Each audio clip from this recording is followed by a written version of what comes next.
मंत्रिपद वाचवण्यासाठी धनंजय मुंडे यांच्याकडून लॉबिंग सुरू। काल धनंजय मुंडेंनी खासदार प्रफुल्ल पटेलांची भेट घेतली, तर सुनील तटकरे यांच्याशी फोनवरून चर्चा। बीडमध्ये गुन्हा सरकारकडून आलेली 10 लाखांची मदत सोमनाथ सूर्यवंशी कुटुंबियांनी नाकारली।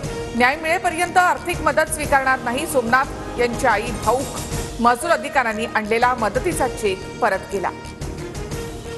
मंत्री आशिष शेलार यांनी घेतली राज ठाकरे यांची भेट। मुंबई महापालिका निवडणुकीच्या संदर्भात दोन्ही नेत्यांमध्ये चर्चा झाल्याची सूत्रांची माहिती। बाळासाहेब ठाकरेंच्या शिवसेनेविरुद्ध मनसेचा वापर होतोय। मराठी माणसांची संघटना फोडण्यासाठी मनसेचा वापर, संजय राऊतांचं वक्तव्य।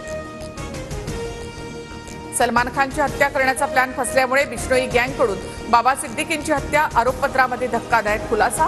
घरावर 50 गोळ्या झाडून सलमानच्या हत्येचं होतं प्लॅनिंग। सिडकोच्या 26,000 घरांच्या किमती जाहीर। नवी मुंबईतील वाशी, बामणडोंगरी, खारकोपर, खारघरमध्ये सिडकोची घरं आर्थिकदृष्ट्या मागास असलेल्या नागरिकांचेही घराचं स्वप्न पूर्ण होणार।